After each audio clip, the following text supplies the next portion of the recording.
One of the things that is very consistent in chemistry is the whole idea of obeying conventions. And that goes all the way down to even looking at the atom. Now, we're going to try to look at what these conventions mean and how we should show these atoms and, as we get to them, these isotopes. I'm sure we all remember way back in about year 9 when you were told that each atom has its own number. Now, the atom number is based upon the number of protons in the nucleus. Some people think it's due to the number, or it's equal to the number of electrons, but that's not quite correct. And we refer to this number as the atomic number. And as we see over here on the right with helium, the atomic number of helium, element number 2, is down bottom left. So it's a subscript before the symbol. The other thing that defines the particular atom that we're talking about is the size of its nucleus. Now, we've already seen the nucleus contains protons and neutrons as the major constituents. And so if we add those two numbers together, we talk about a particular atom of an element. Now, in the case shown, we're talking about the element helium, where there are 2 protons and 2 neutrons in the nucleus. Now, by convention, this number, which is called the mass number, is put superscript before the symbol. But within atoms of a particular element, we find there are slight differences. And all these differences are due to the number of neutrons that are present. Every one of the known elements has isotopes. So an isotope simply refers to an atom of an element which does not have the same number of neutrons. Now, the example I've given down here are 2 elements, X and Z, both of which have 6 protons, so that means they are both the same element. And if I looked up the periodic table, we would be talking about the element carbon. But we can see that X has 6 neutrons and Z has 7 neutrons. And this means they'll have slightly different characteristics. Note also, though, that the number of protons and the number of electrons in an atom is equal. It's only when we change the number of electrons in the atom that we get a thing called an ion, and we will talk more about that later on.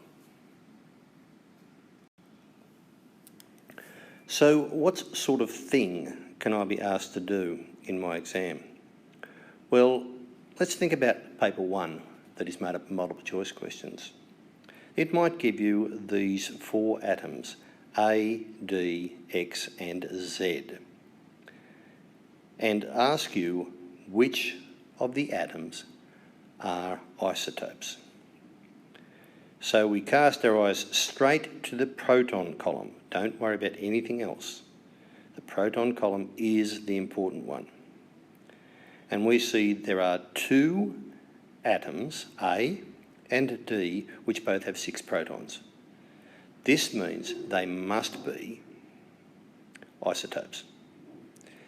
If the atom D had 7 neutrons like atom A, then it would be another version of atom A.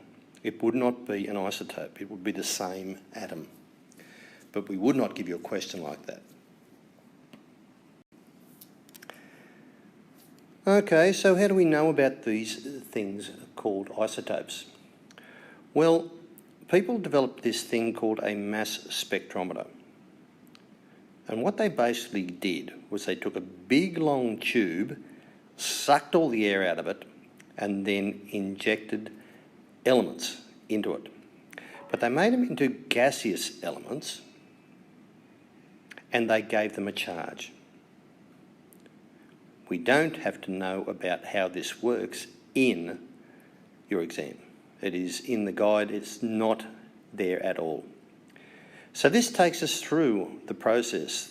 The gas sample is put in, it forms ions, and then we use electric fields to accelerate it. Now keep in mind we've taken all of the air out so that it's got nothing to bump into, because when an ion bumps into something it loses its charge or discharges, if you like, and we'll get some light out, and that's not what we want. Then what we do is we put it through a magnetic field, and the magnetic field will make the ions be deflected, the path of the ions will be deflected based upon their charge and their size. And if we look at the pattern that comes with it, of course we'll have a detector at the end, and the detector basically picks up how many of each of these ions are present in the sample.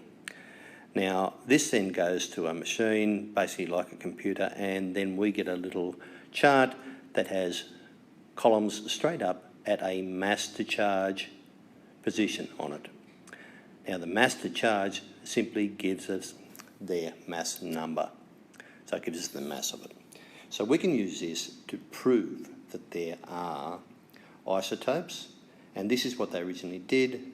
They put samples in here of what they thought were pure elements, and suddenly noticed they were getting 2, 3 or 4 or multiple different peaks appearing on the chart at the end to show them they must have had more than one isotope.